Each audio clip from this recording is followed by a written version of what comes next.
Hi, I'm Steve Grumbine. I'm the host of Macro and Cheese and the new Untouchables, and I took a left at the Valley. I know we shouldn't have to scream that we're atheists. You know, we don't have non-astrologers and all that. But with religious people taking over the world, I mean, we can either speak up or be pushed into a corner. I'm proud to be an atheist, a skeptic, a non-believer, an infidel, a heathen. I call it how I see it. I say it's ignorance and you just call it faith and unsubstantiated claims. That's something to be ashamed. I'm an atheist. Coming at you from Burning, BC, Alligator, Florida, and Coat Hanger, Texas, this is Left of the Valley 2.0. My name is Kevin, and I don't mean to denigrate people who believe in God. And for those believers, denigrate means to put down. Joining me as usual is a team that can't imagine a God creating 100 billion galaxies, but is really mad about dildos. She wonders why Christians celebrate Christmas if they believe life begins at conception. Sabrina, that's a good question, man. Very good question. Yeah, that's deep. And he's gonna summon Candyman, Bloody Mary, and Beetlejuice, and I'm gonna fight Brett Lee. Hey, yeah. Beetlejuice is probably the coolest. I'm just saying. Yeah, definitely. And he ate o'clock yesterday. It was very time consuming. Benjamin. Yeah, I'm always hungry. Guys, welcome back. It's always 5 o'clock somewhere. And this show is brought to you by our patron. And this week is brought to you by the Right to Reason podcast. Check them out. Great podcast. Got nothing good things to say about Robert. Nothing good? No, nothing but good things to say. Got nothing good to say about him. Nothing good to say about Robert. But his podcast. I like Robert. We love Robert. Some people come on his show that are pretty cool, so I don't know. Yeah. And today we'll be talking to Dr. Todd Frank Miller about critical thinking. That's in the second half of the show. But first, let's do our usual chit chat. All right, guys, glad to have you here. In the news, you guys see there's a new religion that's about to start. Really? Ooh. Yeah. No, I didn't see that. Yeah, It's about to start? It's sort of. So they're launching it, looking for members? Because the Matrix reboot. I knew it. I knew that would start a religion. I knew it. In Italy, there's an aquarium, and the staff were surprised to see the birth of a baby shark in a tank with only 2 females. Yep. Okay, So you you just wait. Press pause first of all. No. Yes, because I have something to say. Really important. It's very extremely important. I have never once heard that song until you forced that on me. I have actually fully managed to avoid that song 1,000%, and now it's wrecked. Let's do it again. And it's stuck in your head. and all the listeners' heads as well. Yeah. So Good apparently luck, y'all getting that out. this is a smooth hound shark, and there was a tank with only 2 female sharks, and one of them is the mother, I guess, has been there for that shark tank for 10 years, and all of a sudden she gave birth to a pup. So we have the immaculate shark conception or something. Are we sure they're just not wrong and one of them was a dude? That's what I first thought, but no, they actually confirmed this was only 2 female. Now, they think this is an unusual reproductive strategy known as parthenogenesis. It usually happens in plants and insects, but it's also been seen in anacondas, Komodo dragons, and rays, and some birds where, there's so much stress, there's only a certain sex in the environment, and of course, it I mean, it's Jurassic Park. I mean, it's going to happen. Jurassic Park is real, all right? So, No, we're like I've heard that before, where frogs can like change sexes and in a become single-sex environment, yeah. and then become male, and then Life finds a way. Hopefully this doesn't happen to humans in Texas. yeah. Now, Right. it's important to point out that this shark pup is not an identical clone to the mother, but he does have at least half the genetic material. And usually these sharks, these babies, when they're usually born not genetically as tough as a regular pup or a regular, progeny, right? Yeah. It makes sense. It's born under duress, right? I mean, it's born Yeah. under a stressful, genetic situation there. You're right. It survived? So It survived, absolutely. The shark, cool. they named it Espera, which is means hope. You know, so, So they're going to start worshiping the shark, is what you're saying. I don't know about that, but I wouldn't be surprised. It'd be a little shark cult somewhere. The Right. sharks will start worshiping this shark. That's right. The other sharks are going to start worshiping It's that a little shark. So shark. there's going to be shark church. That Right. shark is going to walk on water instead of swimming in the water. That's where they all go to that one spot in the Arctic. You know how they all congregate there once a year. Yeah. Here's Gotta- my question, though. How do you nail a shark to a cross? It's a very odd shaped cross. Everybody's going to start wearing a big fish hook around their neck. Yes, instead of the cross. Instead There of a won't be a cross. cross anymore. That shark is going to transform wine into water. Do it the other way around. It's just some contraption that like makes them swim backwards, and they just suck them down. That's what their cross is. Oh, Poor little that's shark. fantastic. Well, in other animal news, you know, if somebody says it looks like a duck, swims like a duck, and sounds like a duck, chances are it's a duck. But in Australia, there's a musk duck that was called Ripper, has performed the first waterfowl sound imitation ever recorded. What? The duck actually kind of spoke. Okay. Usually, you know, some birds have been known to imitate sound, like parrots, especially. Mhm. Usually, some songbirds and some parrots will actually imitate human speech. But this duck actually said something that sounded very much like "you bloody fool." So I don't have the sound clip. Unfortunately, I didn't have time to pull it off. But yeah, so this is Maybe I can find that and I'll drop it in. So this is the first example of a duck capable of vocal learning, which is they never. Duck learning how to talk. Yeah, so this duck is talking back to you and not telling you to duck off. Dude, Hey, Tell I you. changed my autocorrect. It doesn't say that no more. Howard the Duck is like part of a prophecy. I'm saying. Yeah, I'm yeah. just throwing that out. Oh That's my how I wanna- God, Precursor you're to Howard the right. Duck. So do we get him The a Marvel suit? universe is happening. Do we buy him a suit now or later? With a drink or something. Yeah. Oh my gosh, that's hilarious. So interesting times we're living in. They've never really seen this in a waterfowl animal, a bird. So Sorry, was this bird in captivity? yeah, Okay. and of course it was dealing with trainers every day, and I guess he just heard this is in Australia, right? So he just heard "you bloody fool" so often that eventually That he it just learned said how it. to say He it. just learned to say it. So Oh my Yeah. pretty much the goodness. same way a parrot And- would. Apparently, he does other things too. Like he'll imitate door knocks and stuff like that to fuck Yeah, with it. exactly. I swear, it's like birds just want to see us like confused. It's You know? working. They'll like do a door knock thing and they're like, "What the fuck? I don't. There's Brent. nobody there." Birds aren't real. Right, That's that's what I good. was just thinking. It's like this Oh. is like reinforcing this birds aren't real, but we really don't believe that. That's No, not yeah. disclaimer here. That was sarcasm. That is a conspiracy theory. I never thought I would see it on my I know. I dying can't day. believe that it's people actually around. there's some but people out there that actually believe that birds are not real. I know. No, Yeah. wow. They're all probed and- I don't know if they actually think. I think the dude's fucking with everybody. He's Oh, I Andy Kaufman. I think the original one is, hard. but I think there's some that like buy right into it. I'm There's so many gonna say gullible right now, people I out think there. that the birds are not real is actually propagated by a bird itself. Like Brent said, birds Yes! are, Oh, and the birds are basically It's saying that no. mockingbird that's just Right. like, Yeah. The mock- we gotta yeah. figure something out. well, you know how crows are. Like they're smart little buggers. So you don't piss off one crow because generation So its sisters and brothers and sons and daughters and grandchildren, they're coming to get you. When I was homeschooled, like I didn't get bullied by regular bullies, you know. Like I just got crows, bullied by right? crows. I- Okay? I Those know. fuckers, Uh-huh. they just attack you on your bike when you're just driving through. Oh, Anyway, so I'm what gonna what get you're into it. telling me is someone Dramatic. gave the wrong crow a laptop. Yes. Yes, Yes. and he And figured he's out. like, birds-aren't-real.com, haha, screw you, human. What we're saying is Alfred Hitchcock with the birds was onto something. They're coming after us. Yes, Birds yeah. are coming after us. You heard it here first. Oh man. And And of because course, of my bullying, that movie, The Birds, is the most terrifying movie I've ever seen. It's a childhood trauma.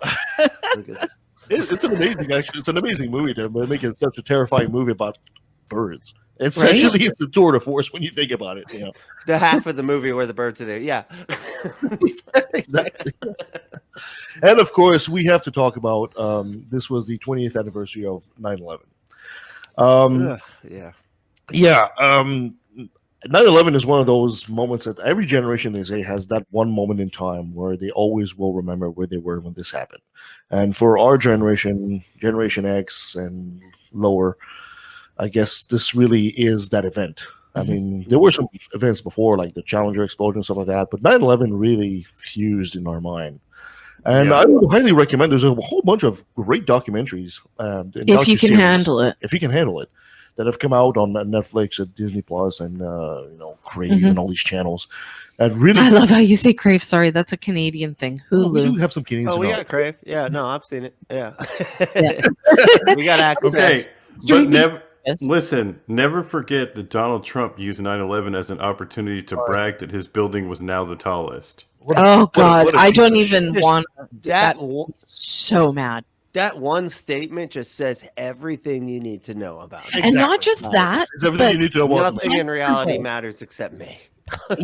yesterday being that yesterday was 9/11, we record on Sundays, is he released a video of him talking about something totally irrelevant. Again, Yeah, on start congratulating. flipping 9/11, Start congratulating the firefighters and all that, and then start going off about whatever it is he wanted to go off about. Oh, So yeah. he's These just a usual crap. narcissistic, self-absorbed piece of crap. And if you guys elect him again, I swear to God, I'm gonna be like, We're declaring war on the We're not gonna elect him. Us. No, I Yeah, know. he didn't even show his face at the 9/11 memorial thing too. Oh God, yeah, Like all the former living presidents showed up except for Trump. Yeah, yeah, exactly. no Because surprise. he's gives a fuck. Here's a couple of facts about 9/11. in case you don't know. And he has like very lucrative businesses in the place that actually attacked us. But it's a whole thing. Yeah, let's not talk about So that, right? here's a few facts about 9/11 you might not know. Actually, the estimated total was 2,977 people died that day. Over 6,000 people were injured. There was 265 people of these deaths. 265 of these people died on 4 of the planes that crashed all over the place. 2,606 at the World Trade Center. 125 people at the Pentagon. 344 firefighters also died in the effort in the rescue, and 71 police officers as well, or law enforcement officers. 90 countries lost citizens that day that were involved in some way or another at the World Trade Center. I didn't realize it was that high. Yeah, it's not. It wasn't just like the Canadians world. and Americans. No. 90 Well, countries. I knew, of course, it was the world, but wow, 90. So World Trade, yeah. I guess I'll ask you a simple question here. Do you remember? Of course. Oh yeah. Where were you? Tell us. Tell our audience. Oh, I was just at work. No big crazy story. You're at work? Yeah, I was just at work. Found out when everyone was like, "What is even happening?" Yeah, I guess everything just stopped right there. Are you? Yeah. So you must be a little bit older than me. I remember I was in I was in school, Mhm. but I was homeschooled. So I remember very You were at home. distinctly. I was on my belly, in my room, with a book What kind of open. school were you going to? Or you can lay on your Looking at it. Well, like you watch TV while you're like, that Yeah. stand. I didn't have a TV in my room, but like I was just like doing schoolwork Yeah. on the floor on my belly. Yeah. And then that's where I was what I was So you weren't getting with at. the president while he was reading because he was in Florida pet that goat. day. Yeah, that's right. No, I wasn't in that class. They didn't, They there was didn't a let whole- you go there. yeah, they said I was too old or weird looking or something. I don't know. It's the whole thing. But Wow. and I wanted to hear about that dog, but anyway. My daughter was 3 weeks old, so I was sleeping and I was living with my parents at the time, and my mom came and woke me up because she watches the news. It was quite early, being that It we're was. 3 hours ahead. Nice, We're yeah. behind. So she actually came and woke me up just after the second tower hit and said she wanted to hold my daughter, and understandably so. So I then, of course, got up and watched the rest. It was awful. I was actually, ironically, that day we were. My father was supposed to fly across the country.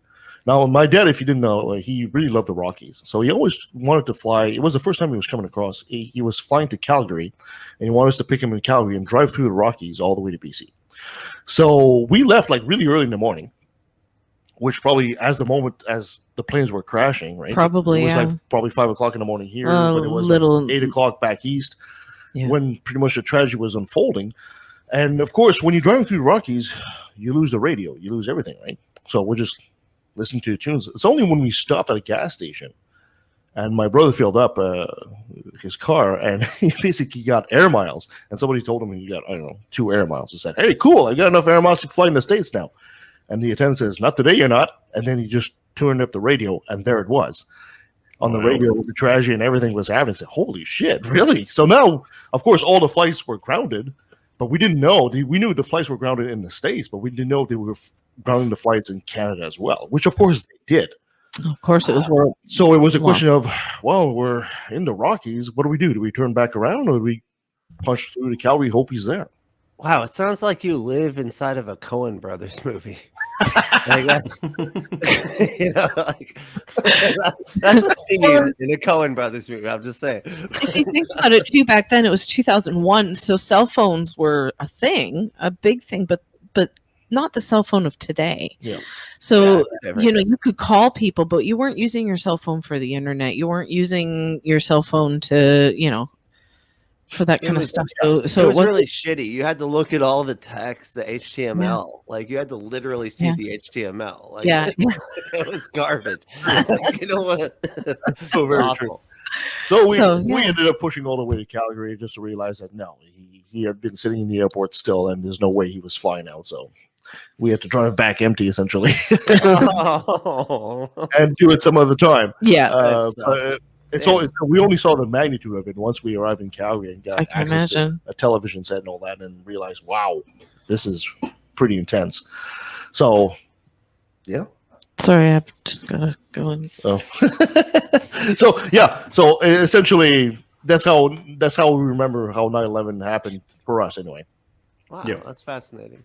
Yeah, so it's pretty cool. I will say real quick, my dad like came in, and I was laying on my stomach, and my dad came in and was like, "Dude, hey, you got to get out here!" And I was like, "What?" And he was like, "The plane just hit a building," and I was just like, "Okay, you know, like I'm like 15 or whatever." I think I was just gonna ask you how old you were.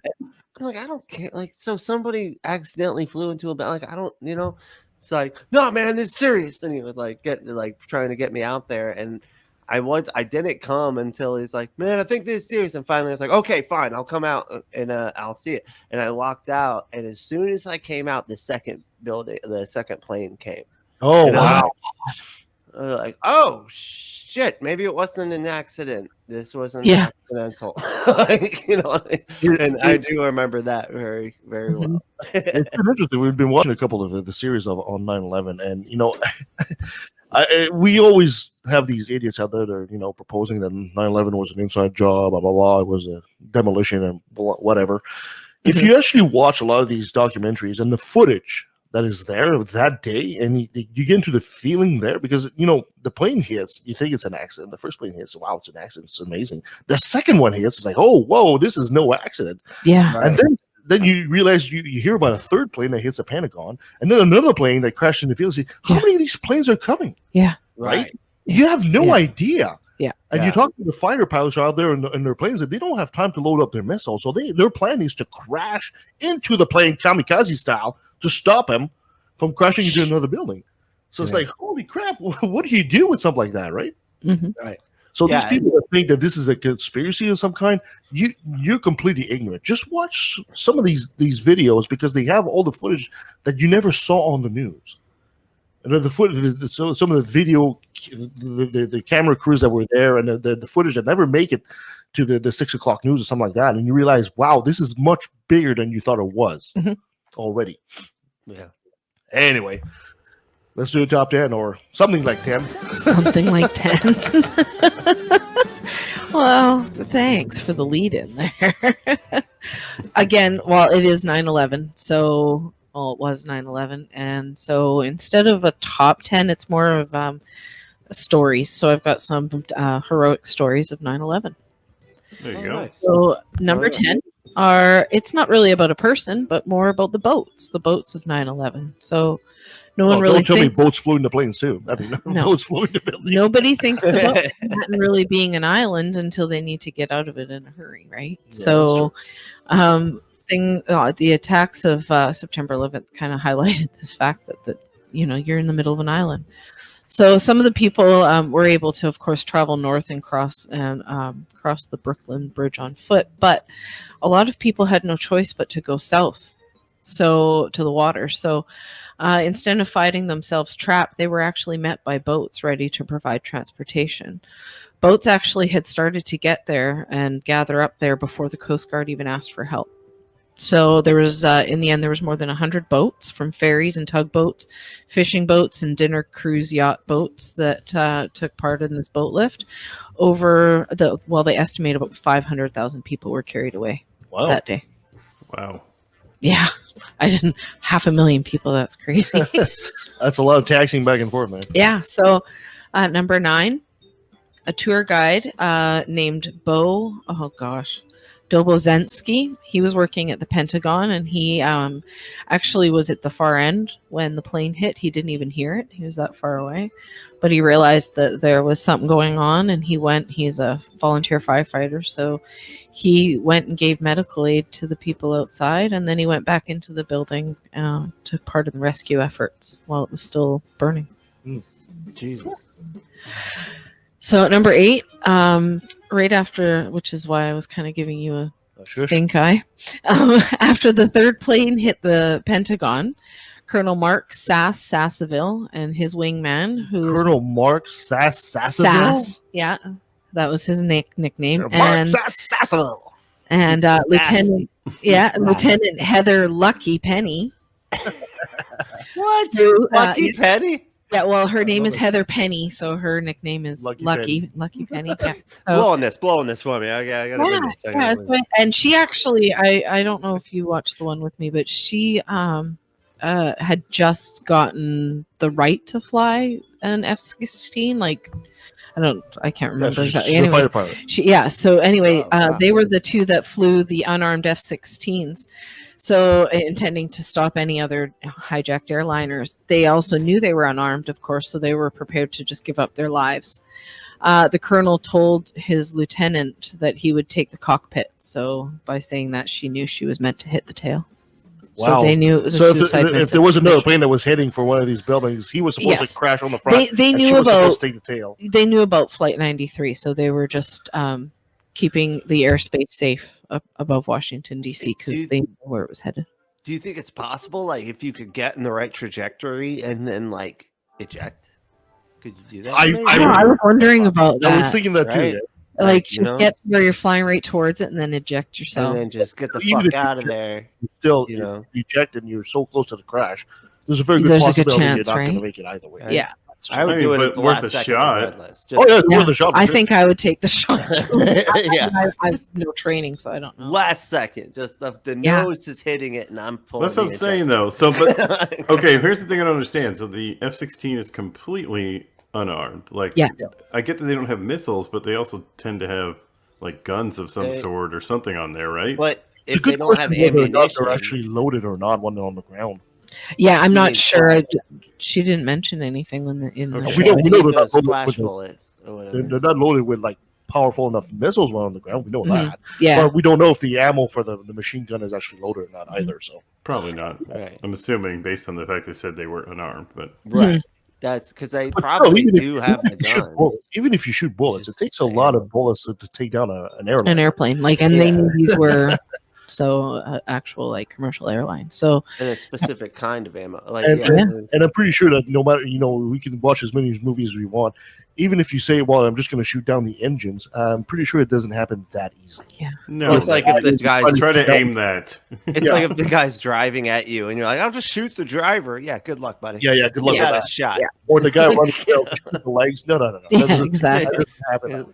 Yeah. They could just So- shoot at the front of the plane and kill the pilot. So number 7, two former Marines, Jason Thomas and Dave Carnes, put their uniforms back on and they went down to the rubble and they started searching around. And they actually managed to find 2 survivors who were Port Authority police officers named William Jimeno and John McLaughlin. They were buried about 20 feet below the surface. It took rescuers 3 hours to extract William and another 8 hours to get to John McLaughlin. Wow. Goodness. That would suck. That's literally my worst nightmare. Right. Oh, Me too. We were yeah. talking about that, and it's something that Buried alive it's like that. terrifying. It's like, sheesh. Yeah. Ugh. So number 6 is Frank DiMartini, who is a construction manager who worked for the Port Authority, and Pablo Ortez, who is also a Port Authority construction instructor. They were inside the North Tower when it was hit, and they saved about 50 lives. They had survived when the tower was first hit, and instead of seeking safety, they began to help the people that were trapped on the 88th and 89th floors. So along with some of their co-workers, they are thought to have saved at least 50 lives by opening stuck elevator doors, clearing offices, directing people to exits, and otherwise providing a lifeline. They were likely trying to come to the aid of additional people when the tower collapsed at 10:28 a.m., and they didn't make it out. Yeah. There's so many of that. Mm-hmm. Number 5, I'm probably going to massacre the last names, and I apologize in advance. Michael Benfante and John Sequeira carried a wheelchair-bound woman to safety. So after the attacks, they were exiting the World Trade Center towers by the elevators wasn't really an option, as we know. Yep. So those on the upper floors were going down the stairwells, and when Michael Benfante encountered Tina Hansen, who was wheelchair bound on the 68th floor, he and his coworker John carried her. She was in a lightweight emergency chair, and they carried her down the flights and through treacherous conditions. So they actually all made it out. Nice. Wow, that's awesome. Good for Yeah. them. That's So they great. saved life. Put her on your back on your shoulder like a bag of potatoes and just Yeah. go, man. Forget the wheelchair. Number 4, a 24-year-old equities trader named Wells Crowther. He helped at least a dozen people get out, and then he went back in with firefighters to save more people. So just a few minutes after the Flight 175 hit the South Tower, he called his mom and left a voicemail. He said, "Mom, this is Wells. I want you to know that I'm okay." He was on the 104th floor, but after that call, he got down to the 78th floor sky lobby, and he became a hero to strangers, known only as the man in the red bandana. He directed survivors to the stairway, and he encouraged them to help others while he carried an injured woman on his back. And his name is Wells Crowther? Wells Crowther, yes. After bringing her 15 floors down to safety, he went back up to help other people. He was heard saying, "Everyone who can stand, stand now." And while directing them to a stairway exit, he said, "If you can help others, do so." His body was later recovered alongside firefighters in a stairwell heading back up in the tower with a Jaws of Life rescue tool. Man. Oh, wow. Sorry, that one gave me some goosebumpies. Sounds like a Stephen King character. I'm just saying, Yeah. like, good or bad, it doesn't matter. Like, that just sounds like a Amazing. That's who he was. He's 24. The passengers, of course, of Flight 93, especially Todd Beamer, Mark Bingham, and Tom Burnett, and Jeremy Glick. Of course, they fought the hijackers and prevented the plane from reaching its intended target. So from 9:57, the cockpit recorder picks up the sounds of fighting and an aircraft losing control at 30,000 feet. There were the sounds of trolleys crashing and dishes breaking. And over this, you can hear the terrorists scream at each other to hold the door against what is obviously a siege from the cabin. A passenger cries, "Let's go get them." And there's more screaming and then an apparent breach. "Give it to me," shouts a passenger, and then apparently seizes the controls. So instead of the plane hitting its intended target, which is believed to be the White House or the Capitol building, it crashed in an empty field and killed all 44 passengers on board. I would say probably the Capitol building. The White House is a fairly small target to hit. Yes, I agree. I think the Capitol building was probably what. Yeah, everybody says that. I was Perhaps like, the Pentagon, to be quite honest. The Pentagon's huge. Yeah, the Pentagon is huge. I mean, it makes you wonder though, like, because why, you think you'd want to take out the main dude, right? But he wasn't even there. You can, okay, right, yeah, and presidents can change. Really. Well, yeah, but with that mentality, hitting the Capitol wouldn't be a good target either, because usually the Capitol is not like bustling with people either. Yeah. They're there, Which when they're in session, but Yeah. Most of the time, they're not. Especially if you hit New York Towers first. Yes. Yeah. And I think it was about casualties. It was about making a statement. So I believe that the second plane was probably headed for the Pentagon as well. Yeah. But totally We'll opinion never know. piece, right? We won't ever Right. know because the You know- passengers of Flight 93. So we thank them. Good on them for doing so. And Yeah. I find it interesting because they say that those hijackers hit those planes with X-Acto knives and little weaponry like that. It's like, are you kidding me? Just by sheer number, okay, a few of us will get cut, but goddamn, just rush all of them. Just rush these 3-4 guys. They can't do anything. Yeah. It's always been Well, my thought. Like, all right, a few of us will go get cut, and then we'll beat the shit out of these bastards. You might lose one or two, but goddamn, man. I But wonder. the thing is, like they never the official protocol for hijackers is just chill out. They're just going to take you somewhere where they want their people to be freed or whatever, and it's not a big deal. Like you know what I mean? that's So Yeah, that they was the didn't official realize it was protocol. suicide. Yeah, they didn't Like- realize people knew it was a suicide mission and didn't care. Right. Yeah. Nobody thought that was going to be the case because, like, Yeah. that's not normally the case. Like, your normal hijacker just like, hey, I got to go pick up these people from whatever and and get out of here or whatever. You know what I mean? Like, that's it. It's not like Hollywood, right? When you see Yeah. hijacking, they're usually guys with machine guns and everything like that. It's guys with box cutters, Mhm. Even if it's 3, 4, even 10 of them in a plane with box cutters, I don't know about you guys, but I'm looking at all the passengers and I'm trying to rally them. Let's get them, guys. I mean, come on, sheer numbers here. Which is exactly what happened on Flight Yeah. 93. It's amazing. Yeah. So, Which is, exactly. Because once they realized what was happening, it Mhm. was easy to go, oh, that's not, okay, we're all going to die then. Like, we need to We're all get these dying guys. anyway. Yeah. Let's save some others. Because Yeah. the concept is that normally they're not going to kill. We're all not all going to die. We're just gonna normally it's land just a somewhere. And do really, it. I highly doubt that those people in the air even knew what had happened to the other 3 planes. I mean, they were all in the air at the same time. So They did it. Yeah, they did didn't it. know. They didn't know that they were actually, the tail end of a horrible terrorist attack. So Yeah. Once they figured it out by people using their cell phone when you're not supposed to be, by the way, but that's all right because Yeah. it was we heard a voice extenuating circumstances. of a mother that left a message for her son saying, like, you go get them. One of the sons that was part of the. He said, "Let's roll." Yeah, I don't know that he ever heard it, the voicemail, but she left it. So, number 2 are 2 flight attendants on American Airlines Flight 11, Betty Ong and Amy Sweeney. They both made calls that led to American Airlines having the names, addresses, and other information on 3 of the 5 hijackers, which helped the FBI determine the perpetrators were Al Qaeda. So these 2 women remained amazingly calm. Betty called the American Airlines Reservation Center and said, okay, my name is Betty Ong. I'm number 3 on Flight 11, and the cockpit is not answering their phone, and there's somebody stabbed in business class, and we can't breathe in business class. Somebody's got mace or something. She explained that some of their crew had been murdered, and the hijackers were in the cockpit. She told them what the hijackers looked like and what their seat numbers were. Amy also did the same. According to the New York Observer, Sweeney slid into a passenger seat in the next to last row of coach and used an airphone to call American Airlines flight service at Boston's Logan Airport. This is Amy Sweeney, she reported. I'm on Flight 11. This plane has been hijacked. She was then disconnected. She called back, listened to me, and listened to me very carefully. Within seconds, her befuddled respondent was replaced by a voice that she knew. Amy, this is Michael Woodward. The American Airlines flight service manager had been friends with Sweeney for a decade, so he didn't have to waste any of his time verifying that this wasn't a hoax. Michael, this plane has been hijacked, Miss Sweeney repeated. Calmly, she gave him the seat locations of 3 of the hijackers, 9D, 9G, and 10B.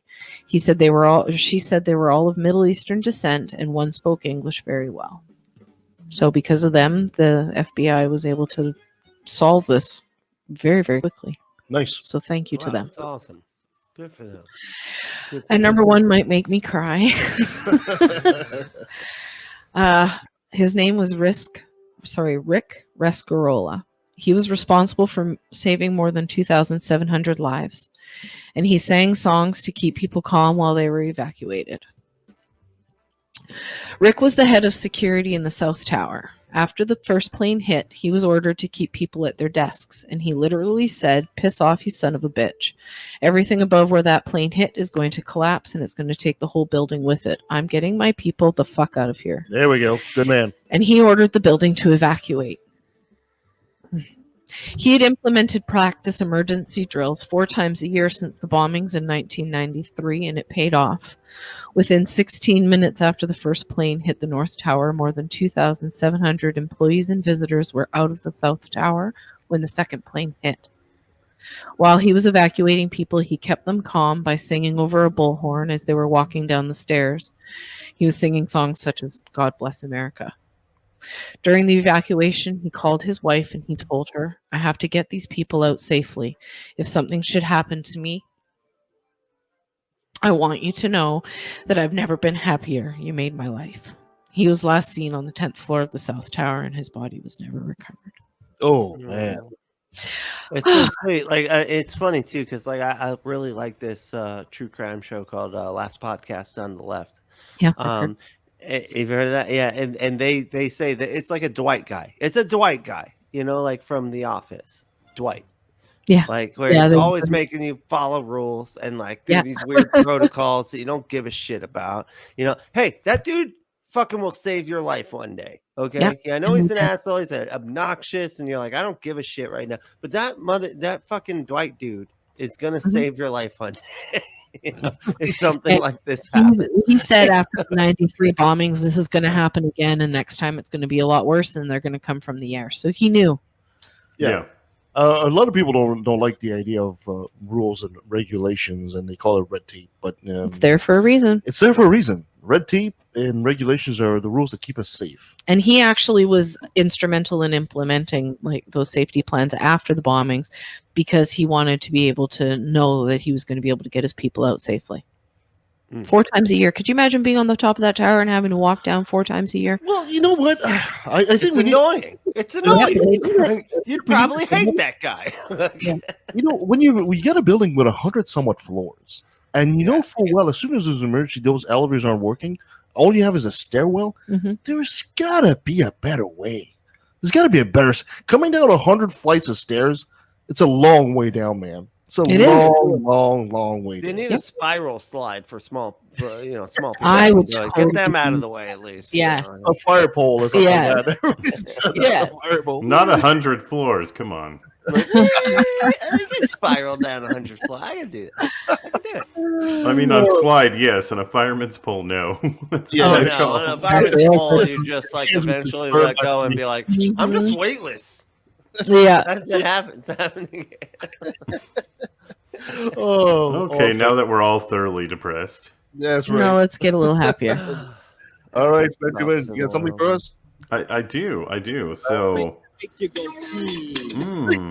Go. What do you got, buddy? so recently there is the Ig Nobels.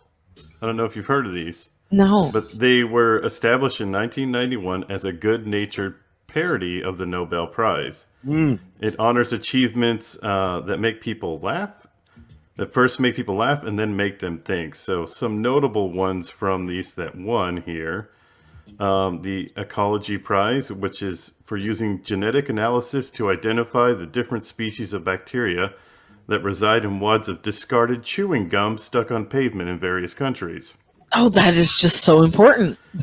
There's a Chemistry Prize for chemically analyzing the air inside of movie theaters to test whether the odors produced by an audience reliably indicate the levels of violence, sex, antisocial behavior, drug use, and bad language in the movie the audience is watching.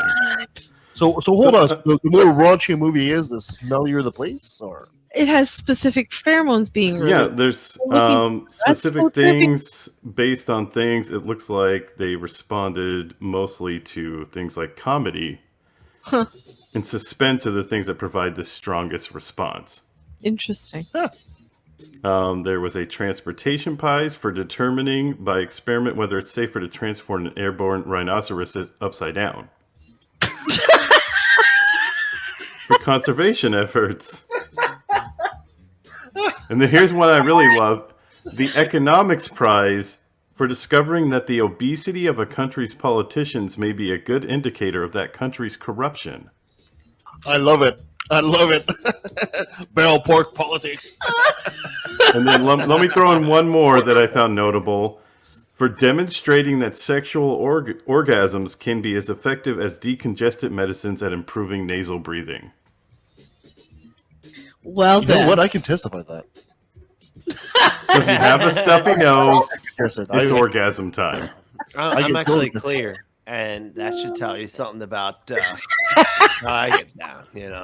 And then one more for me and Kevin here. For testing the hypothesis that humans evolved beards to protect themselves from punches to the face. I love that. But there is something to be said about a guy with a beard does, in a way, have a more commanding presence. You know, especially I with think a the well-kept beard. hypothesis is No, they're talking about the actual physical of the fur helps Oh, really? keep the bones safer. It absorbs impact.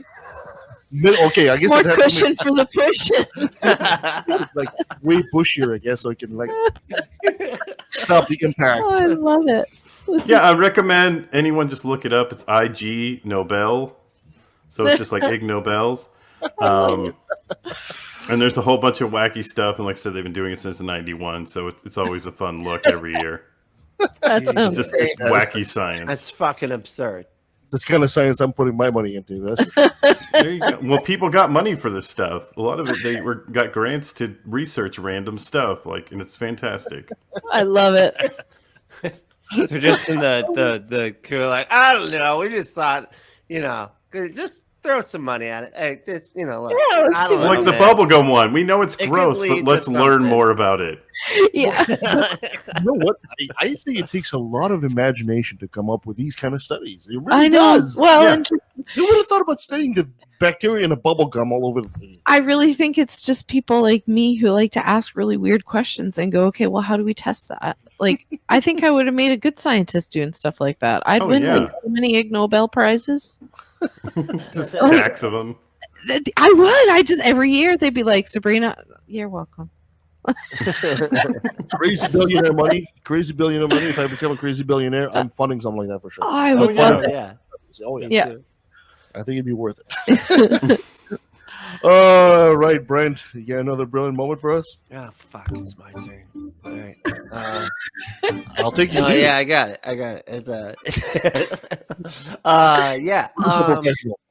Hey, we're a professional. So this one really makes me wonder. Okay, so it's about Robin Bullock. Okay. Oh, him again. Mhm. And I have to say, like, straight up, like, anytime I feel like that I can't help asking this question, that whether or not, like, all I can do is picture him like going to a parking lot in Trader Joe's, and if he finds a parking spot up front, he's like making sure that everybody else in the parking lot knows that the reason he got a parking spot up front is because he has magical powers. Right. And And you made him eat the pull the handicap spot. That's what he did. Yeah. that's what this thing, I feel like I had to preface it with that, because otherwise, I don't know. I could totally see Robin Bullock just put on one of those fake placard on his visor there, that shows a handicap parking spot. You just make a fake one. That's not even really well done. God prophesied that I was allowed to Yeah, stop exactly. here. Yeah. I get a God pass. Yeah. It's, the Lord's gonna blow your place up if you don't let me just do this. Hurricane's coming. regular. So I hear that there's a video. Would you like me to play it? Yeah, let's do All the right, let's do the see video. this awful clip here. Oh gosh, here we go. It's another brilliant moment. I don't know if you know this or not, but Barack Obama was prophetically removed from office. Uh-oh. Oh, He was removed from office in 2010.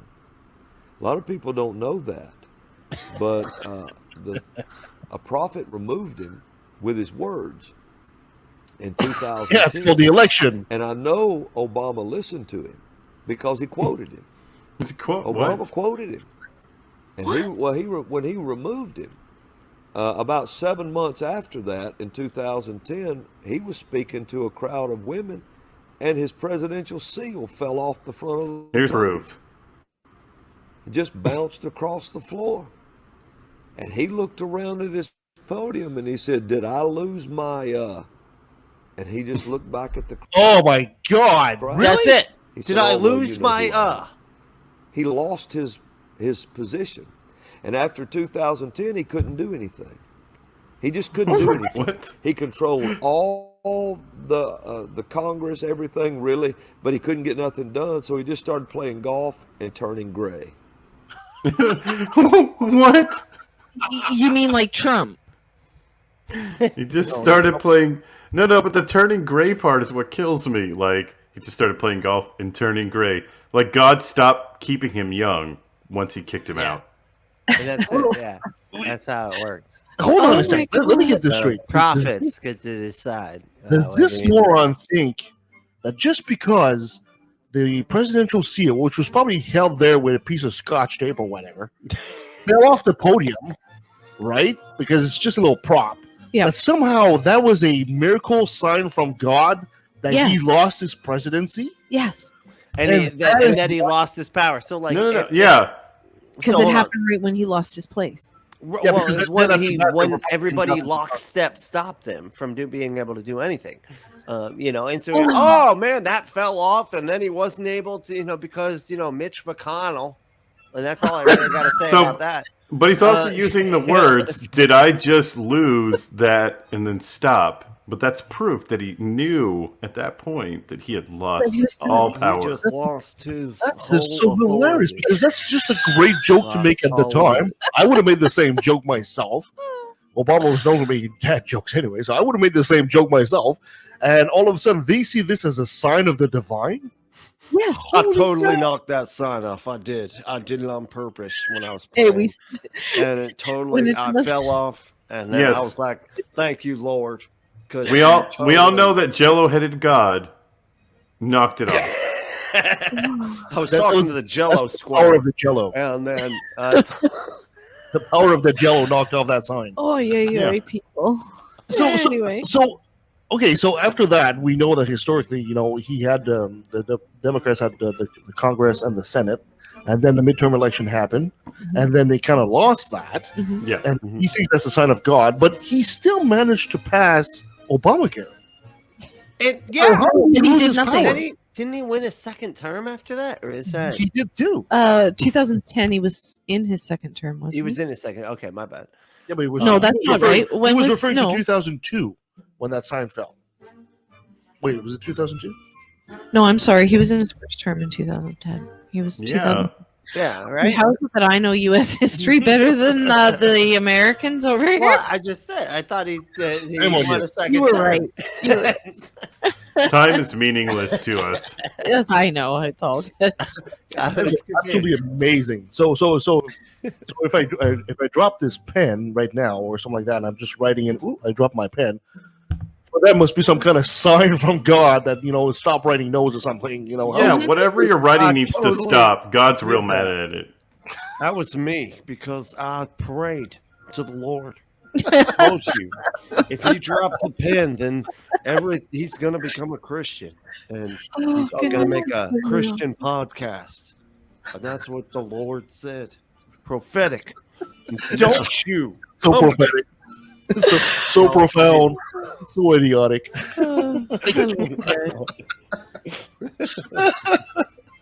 Oh boy! So if everything goes according to God, then I guess Donald Trump being voted out of office was also according to his God's plan. It's part of God's plan. No, that was the devil. Okay? Oh, that was the devil that interceded.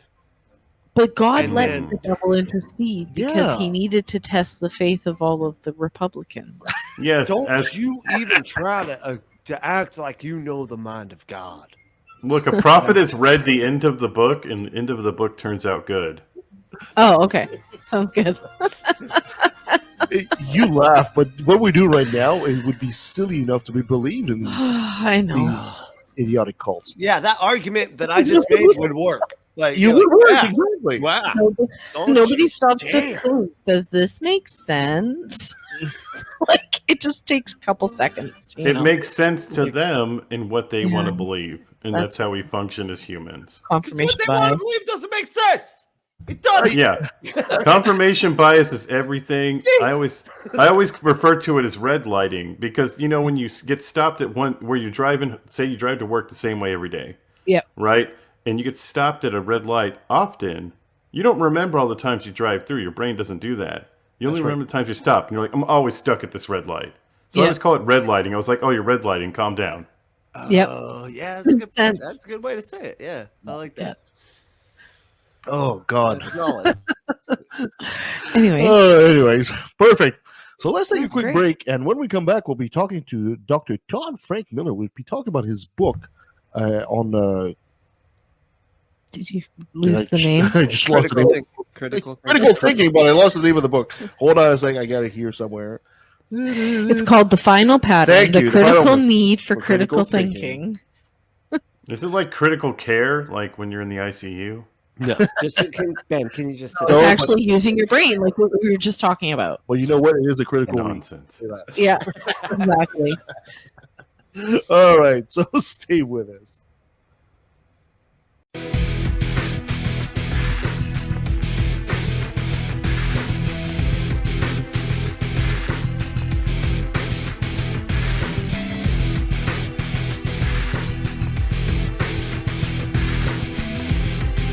It's where atheists gather. This is LATV 2.0.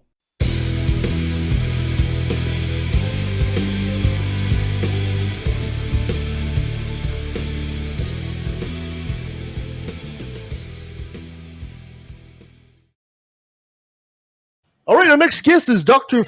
Todd Frank Miller. He's written the book, The Final Pattern, The Critical Need for Critical Thinking. He's a snappy dresser and a snazzy dancer. Dr. Todd, thank you so much for coming at Left of the Valley. It's been a pleasure. Thank you for having me. Well, you say that now, you might regret in 5 minutes. Hit me. I'm No. ready for this. I got the large applause going this time. I'm so proud of He's you. already regretting it. Just be honest. Dr. Todd, for our listeners that might not have been following your adventures, maybe you'd be so kind to give us a quick bio as to who Dr. Todd is. You don't mind me calling you Dr. Todd, right? I think it's such. I'm good. That'll work. It's like a cool. Yeah. Well, like everybody who's ever been born, I was born an atheist. But I was singularly fortunate in that my father never indoctrinated me in any particular religious system. And so for the first 20 or so years of my life, I didn't think much about it. I mean, it was kind of a non-issue. Even my believing friends didn't make it an issue. So I just never thought about the non-belief. In fact, in some ways, I was a little smug about being an atheist. I thought, hey, wow, if I don't believe in any gods or any religions, I guess that makes me smarter than everybody, and I must automatically be a critical thinker. And I discovered to my chagrin that that does not mean that. You can be an atheist and believe in a flat earth or leprechauns or the Illuminati. Yes. Atheism is a single point on a single issue. Do you believe in any gods? And at the current time, you say no. So one day I was on the internet and I came across a meme that said, a list of hidden persuaders. And at first I thought that that was probably referring to subliminal advertising. And I've always loved hearing about subliminal advertising and how it's supposed to, you know, move us like cattle and such. But I went ahead and clicked on it, and it turned out not to be anything about subliminal advertising. It took me to the Skeptic's Dictionary, a subset of it called A List of Hidden Persuaders, that listed a short list of cognitive biases and logical fallacies. And I started reading them, and after I got through about 5 or 6 of them, some of them I had heard of: confirmation bias, like you had mentioned before, cognitive dissonance, the file drawer effect, backfire effect. Some of these I'd heard of, but after I'd gotten to about 6 of them, I started getting a very sick feeling to my stomach because I realized that I did this stuff too. Here I was, you know, supposedly intelligent, educated, you know, and I was no better thinker than anybody else. Even those people that I had denigrated and been smug about, I realized that I've got the same human brain wired the same way everybody else does.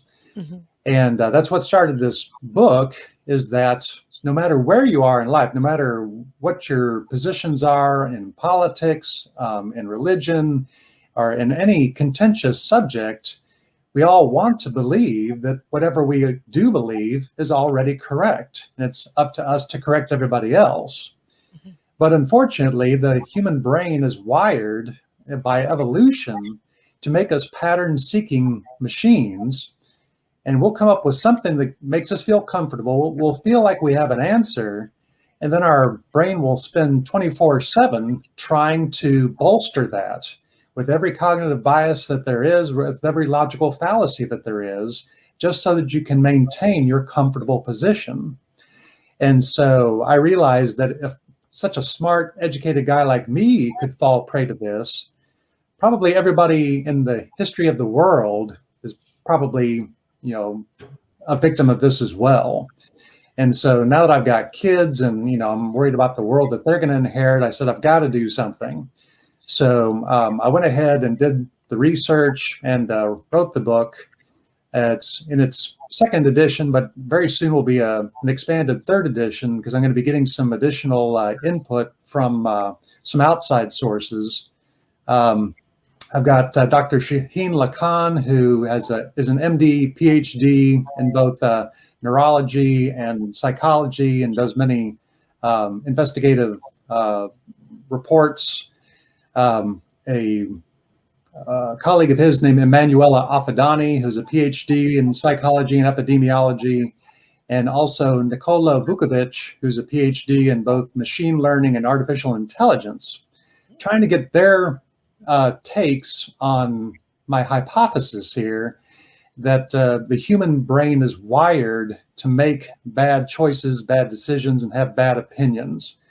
Because right now it's basically a book about my own ideas and opinions, which has been well received.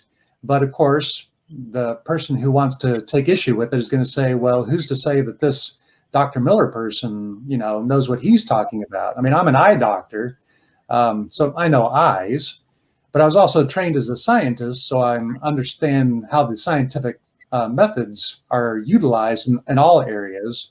Mm-hmm. And I'm a huge proponent of that as far as being the best way of investigating reality that we currently have.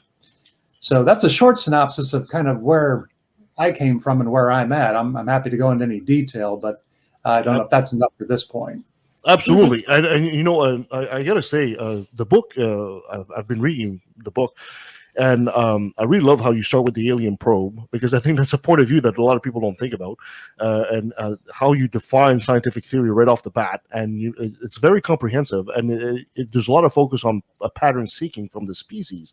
But I'm really interested in what you just said there for a second, because you just said, your hypothesis is that we are wired to make bad decisions. Can you elaborate on that? Because that's counterintuitive. Well, perhaps bad decisions was a poor choice of words, but we're wired to make knee-jerk decisions. Agreed. I use the term heuristics in the book quite often, talking about knee-jerk, rule of thumb, shorthand thinking. I think I heard earlier one of you discussing going through the same stoplight over and over again. And for the last 20 years, I've commuted the same way to my office. And, you can turn your brain off. It's so used to using shorthand that you don't even have to think about what you're doing, except to stay between the two dotted white lines and not go through the two red lights in front of you.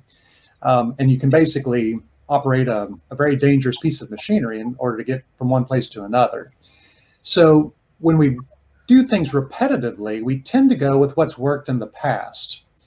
And if it works and we're successful and maybe even we make money at it and we get some kind of benefit from it, our brains, I think, get a little shot of endorphin saying, hey, you were just successful again. And you did it by using shortcuts. You didn't have to think deeply at all. You just used some rules of thumb that have worked for you in the past. And I'll bet if you continue to use those shorthand and rules of thumb on other issues, you'll be just as successful. And I think that's how people get these crazy ideas in religion and politics. They say, hey, you know, I crossed myself, you know, like this before I undertook this task, and it was successful. So now I realize that every time I do this, now I'm going to be successful at any task I put myself to, and my brain is going to be reinforced to do that.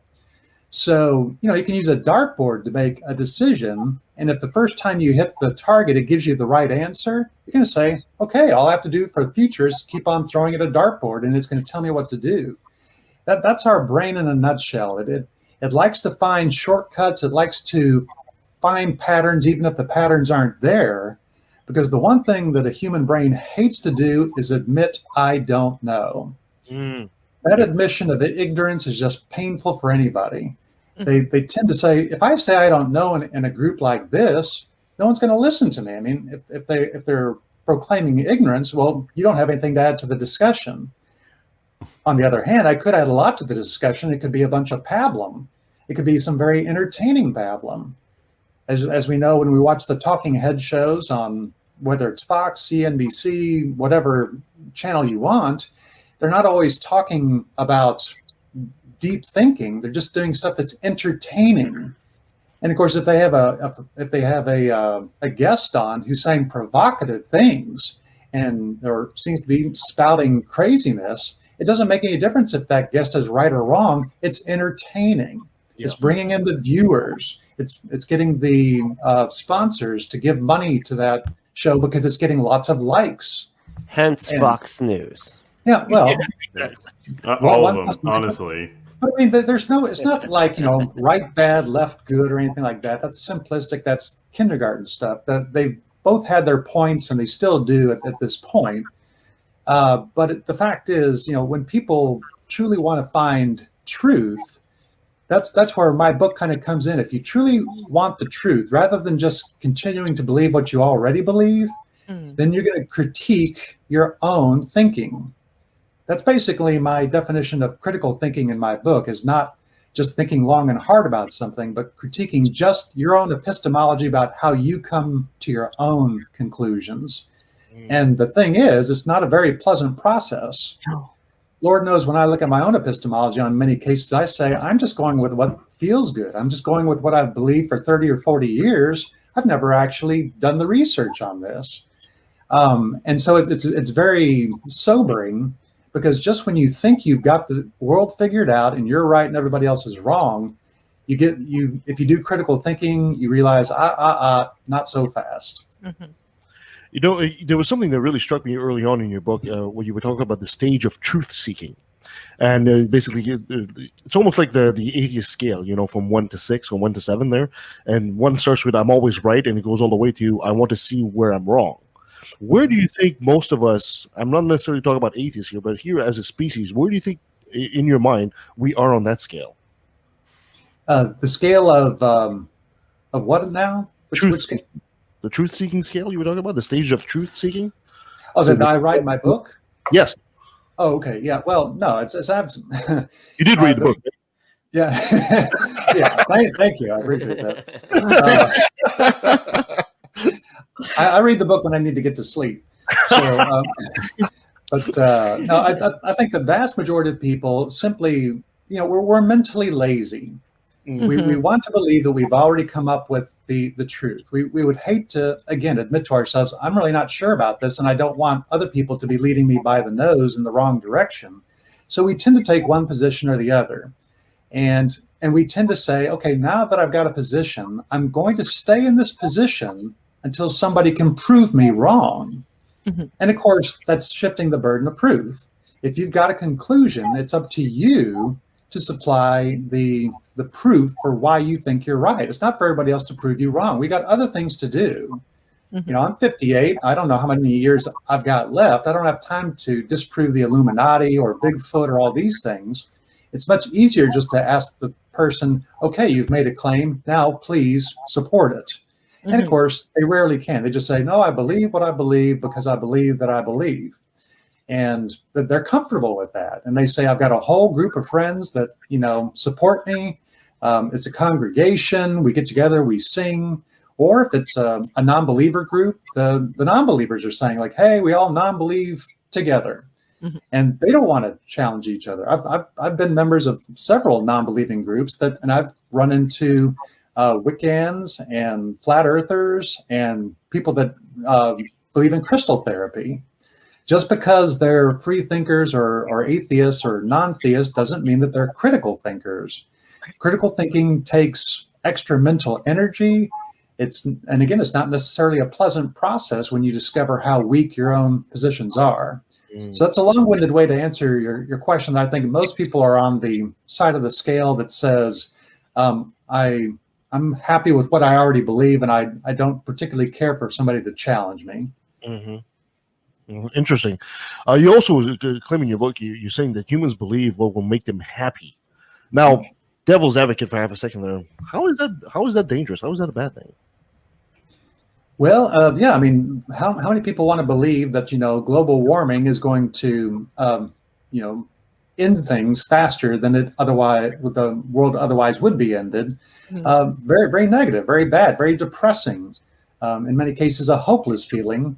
And so who would want to believe that? So the people say, well, I don't want to believe that way. I'd rather be happy. Either, scientists are going to figure out a way around this, or the science that they've already come up with isn't accurate enough, and they've jumped the gun back in the 70s on this stuff.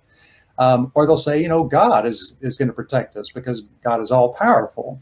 The problem is when you use that thinking in one area, you're also very likely to use that kind of thinking in other areas. And if you get it wrong about one thing, you're likely to get it wrong in others, despite how good you feel. People tend to go with what feels good. And, everyone wants a shot of dopamine or endorphin or serotonin in their brain that makes them feel good. And if they keep coming across thoughts that are negative or depressing or give a feeling of hopelessness, it's going to be very hard to bolster that feeling. But that's the hard thinking that needs to be done. That's why critical thinking isn't particularly pleasant. It's not particularly difficult.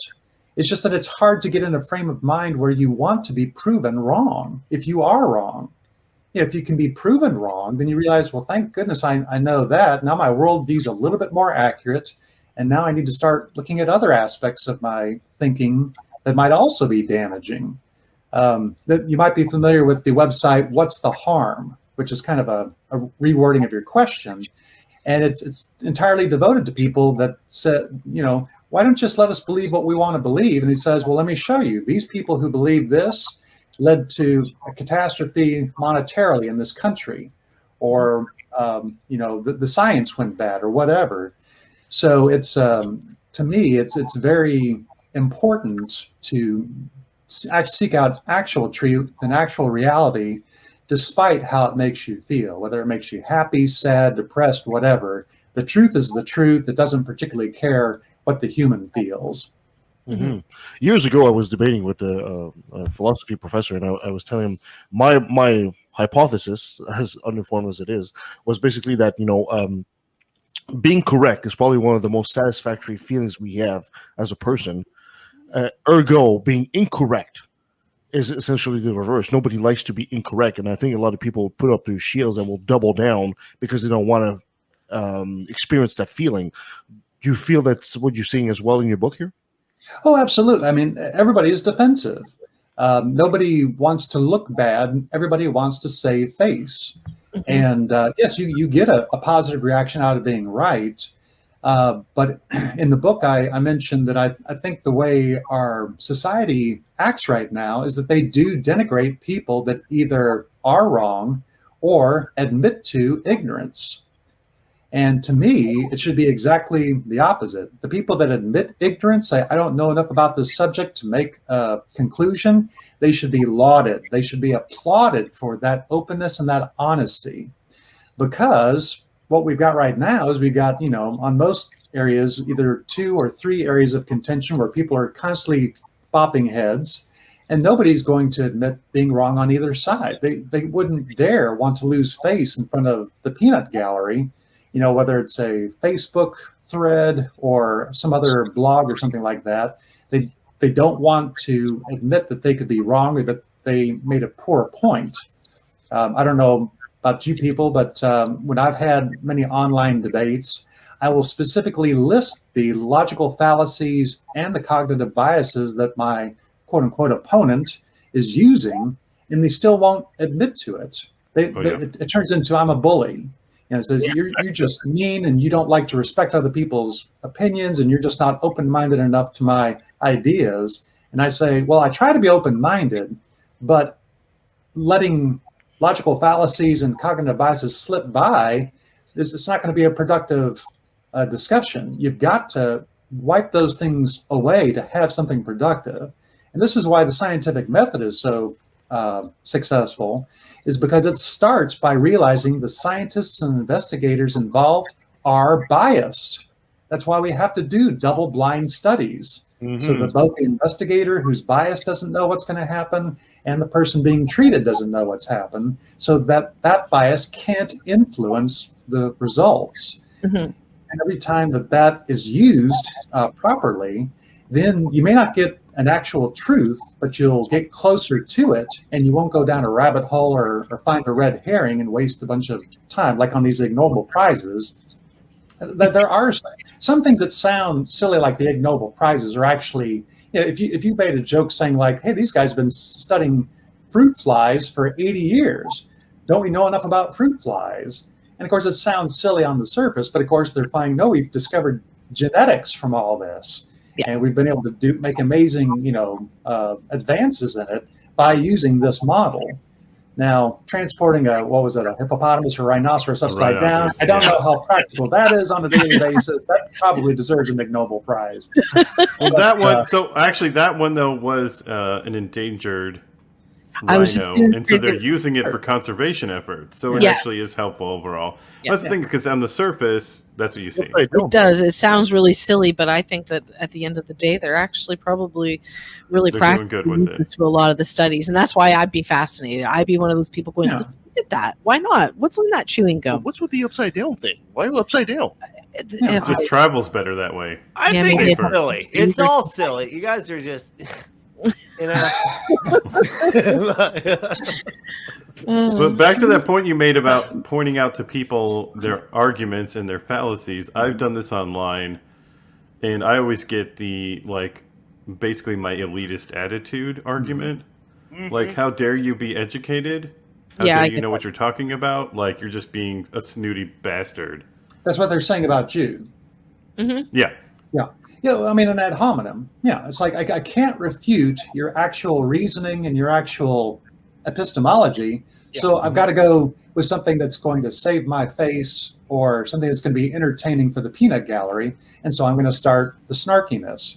This is how most debates go on, whether they're online or in person in an auditorium. Is that very rarely does any actual progress get to be made because they're too busy insulting each other or trying to decrease the person's credentials, saying like, well, you're just not you're not suited to this particular argument because you're not a theologian, you're a scientist, so what could you possibly be talking about theology if you're a scientist? And again, it gets bogged down where very little productive dialogue goes on. And that's why the way I wrote my book was to be very general. It's not just about theology. It's not just about science. It's not just about anything. I mean, I list hundreds of, in the section, a collection of irrational nonsense, hundreds of different things that Western society has come up with. It doesn't even include most of the Eastern philosophies and the ridiculous stuff that they've come up with, or the Africans or the New Guineas or all that stuff. The book would be too thick. So I wanted to write a book that could approach any subject, literally any subject out there, and simply say, okay, you've made a claim or you have a position. Can you show your homework? Can you show how you came to it? Are you simply going with what makes you feel good, what makes you happy, what has worked in the past? Or can you actually show the work that other people can check as well which again is why the scientific method works. You can go to any country, any language used, any culture, and science is science. And a Chinese scientist can disprove an American scientist. And usually, I mean, of course, even scientists are human. They don't like being proven wrong, particularly if they've spent years or decades on it. But if they're a true scientist, if they truly want the truth, they'll eventually thank that person, says, thank you for stopping me where I was wrong, so I don't waste more time on this. Now I'm a little bit more accurate, and maybe we can get even more productive. So if that kind of approach could be applied to any contentious subject, then again, a lot more productivity could be created, I believe.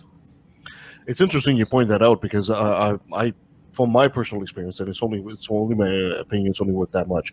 It seems to me progress happens on a generational scale, because it seems like, when you get into a mindset, people are so stuck there that even if we were talking about this with modern monetary theory last week, you approach with a new theory about economics, and the old guard will not accept it. It's only once they die that a new generation comes in that change actually happens. Do you feel that's exactly is there a way to overthrow that for the rest of us to be more open to critical thinking? Yeah, I mean, it's a very good point. With who they call the millennials, the ones who I guess are in their 20s now, and they've been raised in an era of the internet. The internet is probably the death of both religion, but also a lot of irrational thinking, because people have instant access to information and other ideas that their parents have probably tried to protect them from. If you somebody said that they went to religious schools, whether they're Jewish or Muslim or Christian schools, their parents want to keep them in a bubble. But once the internet's out there, their parents can't keep them in a bubble any longer, and they start talking to other people, and they start having these debates and these things, and they start saying, holy cow, I've never heard of this stuff before. So yeah, the internet with the millennials coming through, the old guard will have to die off. But eventually what's going to happen is not only is religiosity decreasing, by leaps and bounds, but also the other areas of irrational nonsense, the flat earthers, the conspiracy theories, all these kind of things will evaporate once people start doing more critical thinking. Now, the big thing is, people have said, well, you can't teach critical thinking in school. It just isn't possible. And I say bullshit. I think most of the time, the people in power, the old guard, who say, hey, you know what, when we have these believers and we keep everything just as is, we keep getting our people elected, and we keep, our corporations going, and this is good for the economy. So why would we want the population to start questioning things and asking how things are done, and could they be done in a different way? So, I mean, I started with critical thinking just by coming across a list of cognitive biases and logical fallacies. If you learn, a dozen of those in an afternoon, you can already attend any debate and point out to the people talking what logical fallacies they're using at the time. Straw man, ad hominem, cognitive dissonance, or confirmation bias. And you start being able to peel back all the nonsense that most politicians and most people in power use to stay in power. So it's going to be very interesting to see the old guard die away and the new guard, the millennials and everybody who follows them, take over the mantle. If it's possible for them to learn these critical thinking skills, the progress made is going to be amazing. In my upcoming third edition, the conclusion has been expanded, and it's called The Legacy of Sputnik. Because when Sputnik went over, it was in 1957, and in 12 years, America had a man on the moon. 12 years. All it took was making math and science a priority, teaching it in schools. And we went from gasoline cars, the 57 Chevy, to landing on the moon on the first try in 12 years. Right. That's when you introduce the math and the science into schools, and within a dozen years, you get that kind of success. if you introduce critical thinking, whether in the schools or just through the internet or my book or 10,000 other different ways, that legacy of Sputnik is going to expand in 10,000 directions, because all the irrational nonsense will eventually melt away, and whatever is left may not be the truth. It'll just be much closer to it and actually lead to a productive dialogue. Yeah, but the motivation for Sputnik was not a scientific one or one of discovery. It was essentially just a political one. It was beating the Russians there. Agreed. So It maybe was saber rattling. yeah, it was saber rattling. It's a shame. It's kind of a shame that we need something like that to spawn on, which would be us at our best. And it kind of sucks because we talk a lot about politics on the show, and it kind of sucks to think that even today, you know, if President Biden was to show up on a meeting and basically say about any topic, say, I don't know. Oh my God, you know, he's almost killed his career or his presidency just by doing something like that. Kevin, you only think that way because of the fake news narrative that has been propagated to you by the left. And that's the only reason you think that stuff, man. Just saying. Yeah, of course, I'm sure everyone realizes here that, you know, as long as you say something with conviction and with, you know, confidence, then somebody will actually listen to you. I mean, I don't have to tell you about a relatively recent president who just kept on saying, believe me. Yeah. He would say some kind of pablum and just say, believe me. And he'd just go on to the next thing. He was just filling airtime. And it didn't make any difference how crazy it was. I mean, it was still enough for the public to say, this guy tells it like it is. I just love the fact that he always talks like this, and he's got his hands here, and he really is so firm in everything that he does without even listening to what he's saying. So that's why I say our society really loves somebody who seems confident and strong. And I wish we would get to a point where they actually lauded someone who says, you know what, I don't know enough about that subject to give you an answer. Let me do some research and I'm going to get back to you on that. If they could laud that, then again, we'd have a chance of some real success.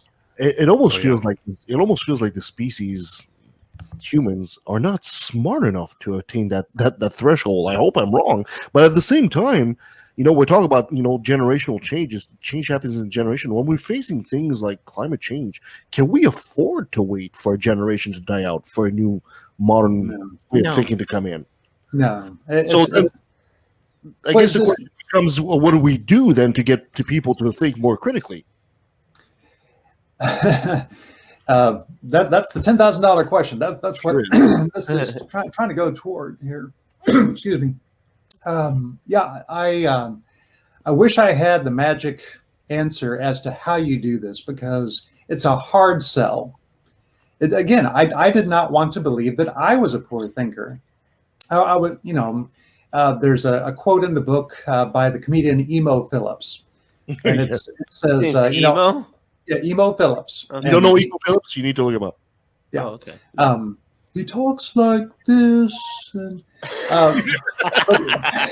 there's a quote by him that I don't know if he did in his act or whether he just wrote it for his memoirs, but it said, I used to think that my brain was the most wonderful organ in my body. Then I realized what was telling me this. Your brain's good. It's good. Oh, that's so accurate. Again, I mean, who's going to believe, and I talk about it in my book, who's going to believe that their brain is not trustworthy? Exactly. Right. You know, I think my brain is so faulty. I'm going to have to rely on somebody else to tell me the truth here. They need to make my decisions for me because I'm not smart enough. No one's going to think that way. We're on our own. We're a brain encased in a meat sack, and this is all we've got to get through life. And we're going to say, I'm going to rely on mine. Now, clearly, you've never done acid. I'm just saying. Not yet, but I'm open-minded. I'm willing to try. But think of a normal distribution curve, right? And the average is right in the center. By definition, half the population is of below average intelligence. Mm-hmm. It's true. It goes to anything. Any population, half is below average. But everybody, you know, you ask, how good a thinker you think you are? Oh, I think I'm above average. Yeah. Everybody thinks they're above average. No one wants to think that this is being fooled. Mm-hmm. One of my favorite pastimes is watching the shows on television, How the Magician Does It. You know, they have the masked magician, then they show an amazing illusion. I actually trained in magic as a teenager, and I thought I knew what to look for, misdirection, all these kind of things. And there they have an amazing illusion, and I'm going like, crap, that's pretty good. That's pretty damn convincing. I don't got anything. Then they show how it's done. It's pathetically easy. It is so easy because magicians are experts at exploiting these shortcomings in our brain, the pattern seeking that we love to do. Okay, this follows this. Oh my God, they cut that person in half. Oh my God, that pattern doesn't make any sense to me. Right. And then they show you how it's done, and you realize, my brain is pathetically easy to fool over and over again, even when I know what to look for.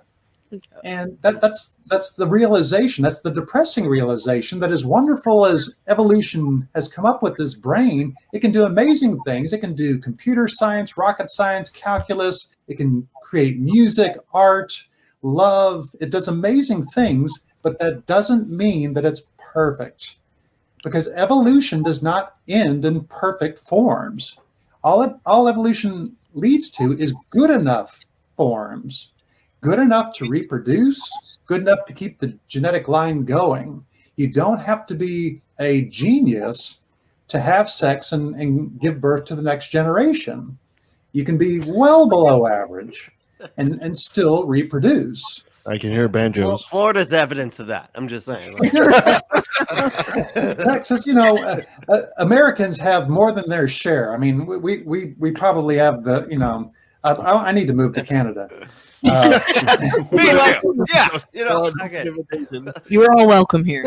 but it's depressing because, again, like we were talking about the space race before, incredibly impressive, and then since then, I mean, we've done other things like, you know, find the Higgs boson and some other amazing things, the Hubble telescope, some really incredible things, dark matter, but as far as America kind of taking the lead in being smart and progress, we're kind of languishing. Yeah. And now because of the internet, other countries have been able to come up, and I think it's good. It's great to have competition. I mean, bring on the Chinese, bring on the South Koreans, bring on everybody. I think it's great, but it's just it's depressing to see how in our day and age that America has kind of decided, you know what, we've been so good since World War II that everybody should just listen to us from now on about everything because we're so smart, and but the rest of the world is saying that it's just not that way anymore. We weren't that great after World War II. It's because the whole rest of the world's infrastructure was bombed. Yeah, that's true. Yeah. We weren't that great. We were just the only one with stuff left.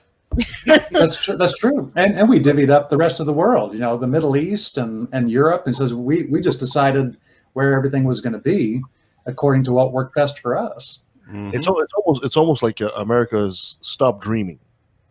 You know, they stopped dreaming about the future. They stopped, you know, getting ambitious about discovering things, which is what I think is when humans are at their best, when they're trying to explore the unknown possibilities. And now it seems ever since I hate to come back to this, but ever since Reagan, the only thing that matters is get rich or die trying.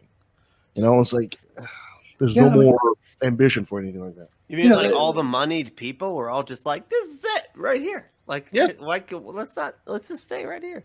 Yeah, it's hard to watch other people be successful. You know, you watch the Bezoses and everyone in the world that, you know, make money by, you know, millionaires by 25, and they say, you know, they're living the life of Riley, and, you know, why would I work so hard in college for so many years going about it one way when I could just do a startup of my own and become immediately successful?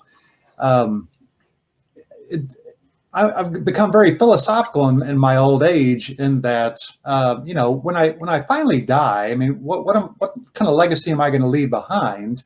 I can only speak for myself. And, you know, it says, well, you know, okay, I had a career, I had a family, we did some traveling, it was really great, some wonderful meals, all this kind of stuff. But have I really left anything to the next generation and anything to the planet as a whole?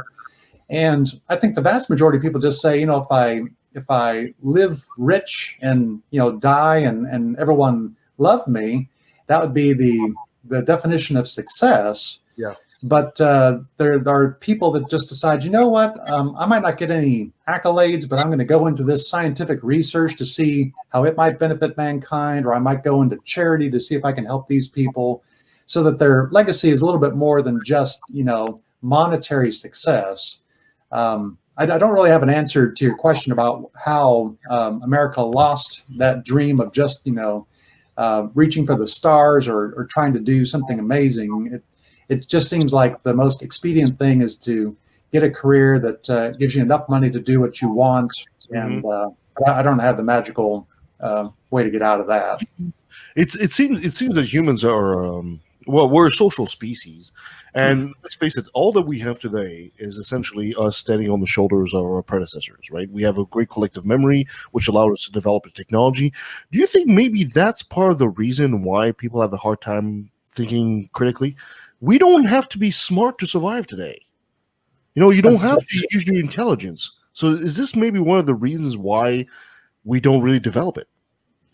Yeah, it's a very good point. In fact, you might be familiar with Carl Sagan's paragraph on this. I think he wrote in The Demon Haunted World. He says he foresaw about his grandchildren's generation that the majority of the people in the world were not going to understand the technology. They could use it. They can use the technology of the smartphone, the computer, and whatnot, like you say, to be successful, to have a good life, but not have enough background information to know how it works, how to repair it, or how to get along without it. It's like idiocracy. Yeah, I mean, somebody was mentioning before about the freeze in Texas, where I think it was Benjamin, 4 days he was without power. Yep. Holy shit. You don't have your computer. You don't have your smartphone unless it was already charged or something. So how do you survive? And that's a very good point. I mean, I think in today's world, instead of just worrying about nuking another country, most countries are working on how to destroy their electronic infrastructure. Some way that could short out everything and say, okay, you don't have your smartphone anymore. You don't have your computer anymore. Now what are you going to do? Yeah. You can't, handle us. We're going to come and run right through your country. If that doesn't happen naturally. Tool. I mean, that's a good tool for war, isn't it? Like the EMPs or whatever, like in War of the Worlds, where you just knock out. I mean, absolutely. You're completely defenseless. Yeah, well, what do you do? It's a good point because, again, most of primary and secondary education is, the 3 R's and learning to the test. Very little real world application. Typically, once you get your high school diploma or your degree or something, you are re-educated by wherever you work, so you know how that work is done. But as far as really understanding the world, it's the people on Facebook that don't trust the scientists as far as COVID and the vaccines. They're likely the ones who, in science classes, their eyes were glazing over. They say, this is stupid. When am I ever going to use this stuff? And of course, this is a perfect example of when you would use that stuff. You understand why the people that were studying virology and epidemiology for 40 or 50 years, just for these occasions, knew what they were talking about, and you could rely on their expertise. Instead, the person is ignorant of the science. They didn't pay attention in science class, or they didn't do well. Now they say, you know what, I think I'm going to go with what makes me feel good. Yeah. I've read this meme over here that says that this is just a left-wing plot to ensnare us, and they're going to inject us with, mini bots that are going to take over our brains, kind of thing. And this kind of goes back to what Kevin was asking before about, what's so bad about me believing in what I want to believe? Says this is a great example. It leads to 600,000 plus U.S. deaths. Yeah. I don't know how many millions worldwide. And it's still happening, and people are still not getting the vaccines for thinking this poor way. Yeah. So I want to. Always like, no, it was a heart attack, though. It was yeah. They didn't die from COVID. They died from heart attack. Yeah, and I'm just like, you don't think like a COVID could cause and heart attack? Well, you don't get that like Yeah, when you can't breathe, it's Jesus. hard for your heart to keep pumping, right? Yeah. I used but for COVID, I wouldn't have had that heart attack. Yeah, and it's Exactly. like, and real quick, let me throw this out there. Like, and I think it was a really good point that in cognitive dissonance, Tom, he made a point. He said, like, if you have two people in a boat, and the boat is made for two people, if a third person climbs onto the boat, you can't blame any of the two previous people for sinking the boat, right? No. It's the third person that climbed upon it. Yeah. Like that is, you know, and that's the sort of their point. But that's like such a thing I have to explain to so many fucking people. Like over and over, like I've made that point over and I can't even tell you in Florida. Are you kidding me? Like there's so many people that I've had to tell that to. Because they were like, yeah, but they had, you know, they were like already had this thing, man, and that's what killed them. Like, but they got COVID. And they're like, yeah, but they had this other thing. I'm like, dude, like that's the thing that killed them. Like that wouldn't have killed them had it not been for the fucking COVID. Like, what is difficult about this? Jesus. I think a lot of that is the people not wanting to see their own mortality. I think a lot of it is people just don't want to listen to it. It's the same excuse when you have people that talk about climate change. Oh, it doesn't exist Mortality, because he doesn't want to lose his big Mustang with his V8. He likes that thing, right? Yeah. It's what keeps him comfortable. Yeah, it's what keeps him happy. What's keeping him comfortable. Yeah. He doesn't want to look at the prospect of maybe I should buy an electric vehicle. Yeah, you know, and the same thing with COVID there. And my explanation to them usually is like, hey, if you park your car in your garage and you leave it running, you fucking die. There's 1.4 million of those fucking things rolling over the goddamn planet at every moment. Like, and you don't think that has any impact on the fucking planet? Really? You know, I mean, like that? Really? Come on. I have a feeling. Christ. I have a feeling a lot of people kind of think that their lifespan is so short that they won't have to worry about it. They just say, hey, I'm going to have a good time while I'm here. I don't know what my kids or my grandkids are going to inherit. But if the human lifespan were closer to like 200 or 300 years, it probably would become a higher priority. It's like, holy crap, I'm going to have to live here after this time as well. But I think a lot of people just realize, I'm going to die soon anyway. I'll leave the problem to them. Yeah. Of course, that's not even mentioned here. The religious people that'll think, oh no, God's going to save us from climate change. He said he would never flood the earth again. Right? So, not even go there. Dr. Todd, why do you think people are having such a hard time grasping logical fallacies? Probably, you mean their own logical fallacies? Yeah, or the concept of logical fallacies as a whole, I guess, or anything like that. Well, I mean, if someone points out their own logical fallacy that they just used, they're just going to probably do a knee-jerk reaction of denial. So, no, I did not do that. This is not an example of that logical fallacy you just pointed out. One of the cognitive biases and logical fallacies is the file drawer effect. It's kind of the other side of confirmation bias. If you see something that confirms what you already want to believe, you're going to give that more weight. But if somebody brings up something that's against what you already believe in, you're going to file that away and not have to deal with it. You're going to kind of compartmentalize the negativity. And so, most people are just going to deny that they could be capable of that. When you're face-to-face with somebody, whether it's by video or just doing it on Facebook, again, there's the peanut gallery everybody's worried about looking bad in front of. So they're not going to back down there. What I'm hoping is that when they read the logical fallacies on their own, in privacy, where they don't have to answer to anybody, then, like me, if they're honest with themselves, they don't have to worry about being honest with who they're dialoguing with. As long as they're honest with themselves, they should recognize themselves. They just like when I looked at those fallacies the first time, it says, I do this too. And that's where I got the sick feeling in my stomach, and I was depressed about it for months. I said, I can't believe that my brain isn't superior to everybody else's. And I discovered it's just the same as everybody else's, or at least it's wired the same.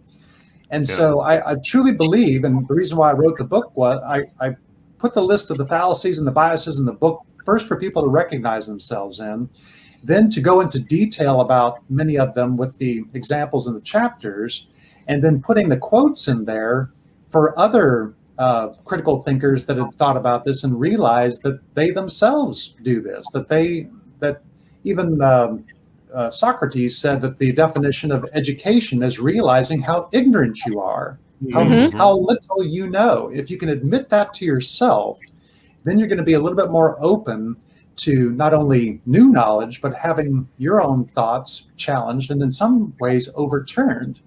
And I think I also put the quote by Socrates in there saying, if you prove me right, I've learned nothing. But if you prove me wrong, I have learned something. That it's so simple. Those simple, eloquent quotes have so much depth to them that if we pay attention to them, I think we've got a chance. So, But then, sorry, Ben, go for it. So, okay, so here's my whole thing. So, like, let's just look at critical thinking from a very base, I have no idea. I personally believe that all humans are inherently lazy. So we're going to want an easy way. What do you think is the easy way where I am just a baby to critical thinking? What's my easy way to just jump in? I've been thinking about that myself because not everybody wants to read, a book like this. Again, Spielberg has not contacted me about the movie rights, and it's not an entertaining book. Again, it makes you feel bad about yourself in many ways. Not an easy sell. But to answer your question, I've been thinking about putting together a video channel showing these examples where you don't have to even do the mental effort of reading. You can simply watch a video where somebody uses an example of confirmation bias. In fact, there's many shows that already do this. I forget. I think one's called Brain Games. There's probably 500 on Netflix. Great. Yeah, it's amazing. I love it. They show how easy it is to fool people. So to answer your question, Ben, I think you have to spoon feed some of these people. They say, look, I'm going to click through 30 videos tonight before I go to bed. Why would I click on this one? And I've got to find some kind of a snare, a lure to get them to click on it in order to say, so you think that your reasoning is really good, huh? Try this on for size. And give them an example and show them how easy it is for them to be fooled. And again, in the privacy of their own home with nobody looking over their shoulder, hopefully they would realize, okay, they just proved to me that my brain is kind of faulty sometimes. Here's a link to the book or to maybe a critical thinking course, something like that, to where they could actually take the next step. But no matter how you slice it, it's a hard sell. People want to already believe that they're thinking well enough. If they've already been successful, they're going to assume I'm thinking well enough. I don't have to change anything about how I think. It's a hard sell because it requires intellectual honesty, and intellectual honesty requires a intellectually honest goal as well. When the majority of people, their goal is just to get rich, they don't need to dwell into this. So this is not for me, obviously. And exactly right. If you've already made it, I mean, why spend the extra time? Yeah, if your goal is to get rich, why does it matter if you're right or wrong? I'm rich. It's all that really matters to them. So I guess, and we were talking earlier on about how generational leaps and bound in improvement.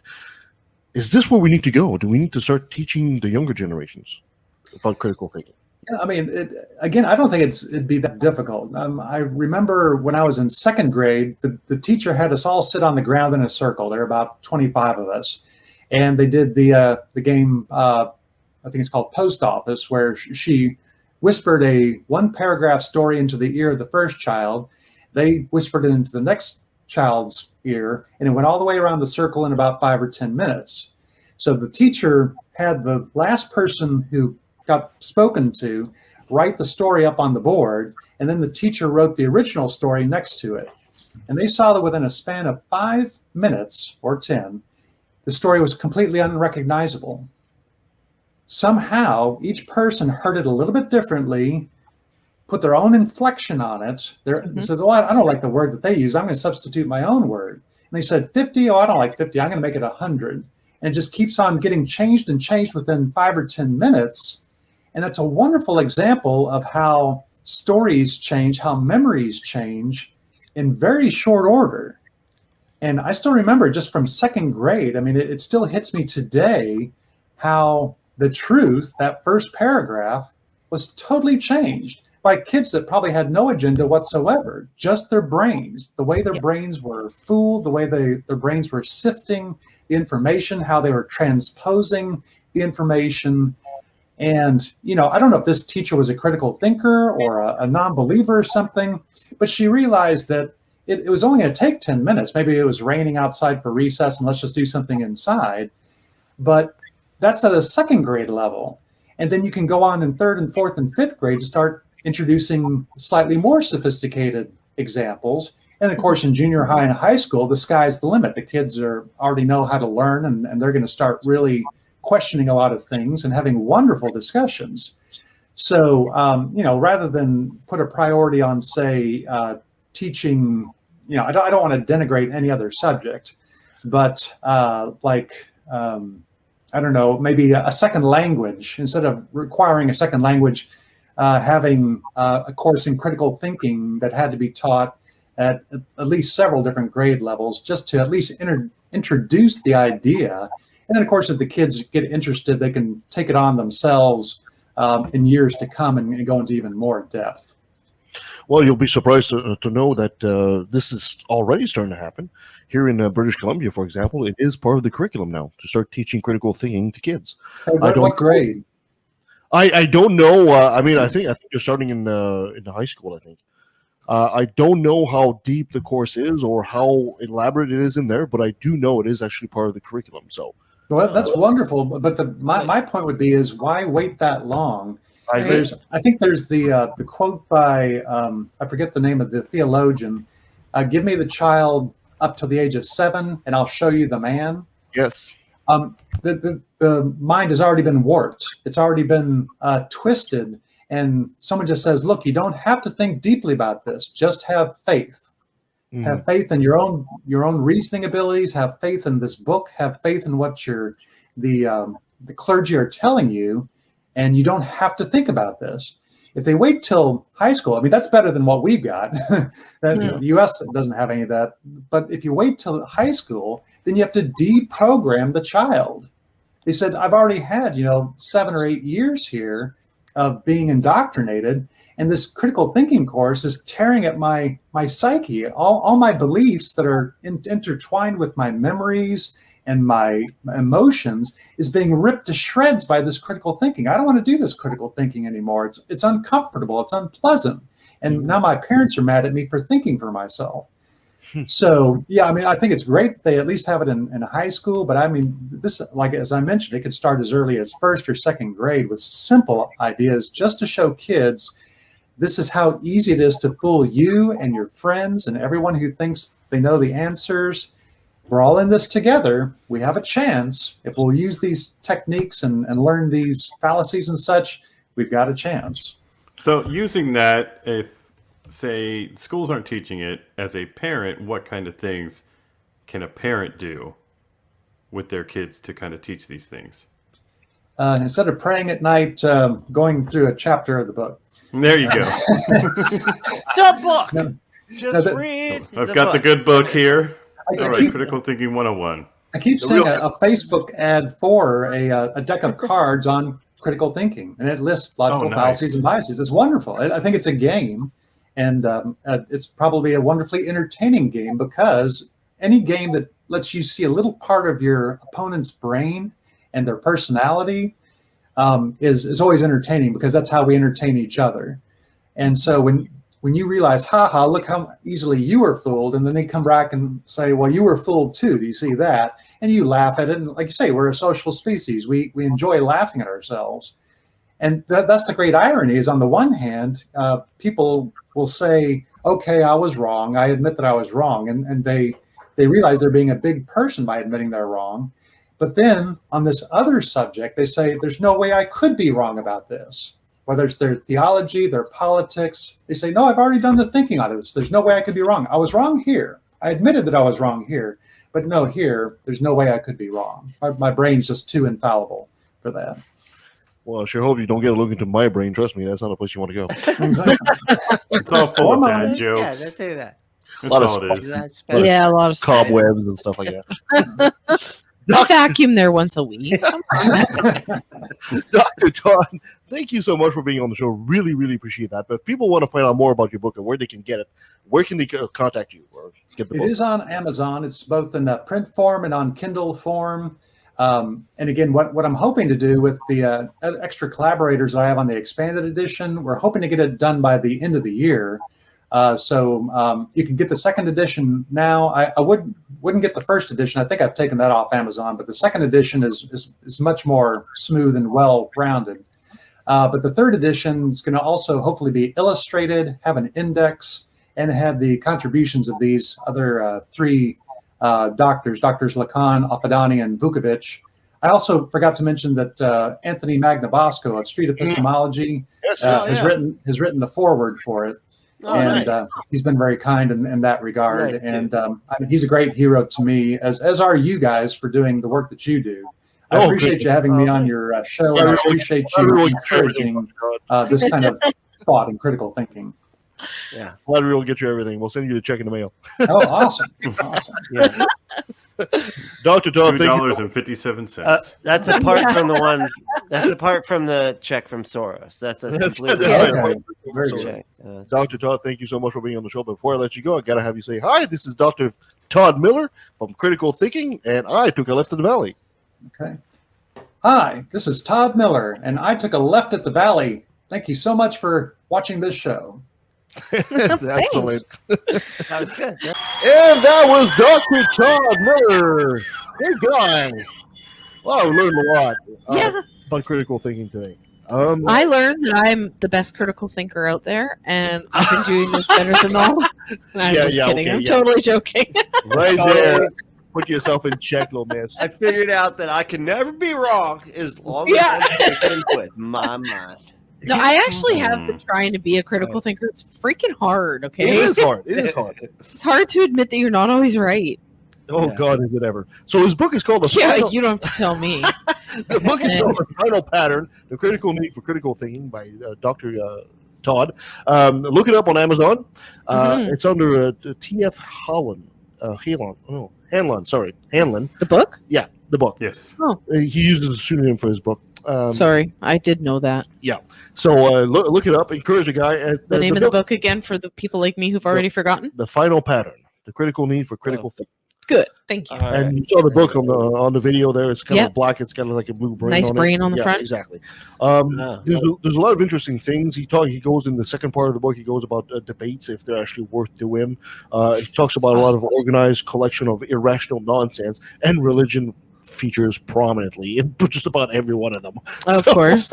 Damn, that was almost the direction I wanted to ask him. I was going to be like, what do you think about debates? That shit's stupid. I was heading that way, but we were heading against the clock. So maybe we'll just have to bring him back next time. Talk about the second half of his show. And when he releases his new version of the book that he was talking about, we'll bring him back and we Definitely. Can do that as well.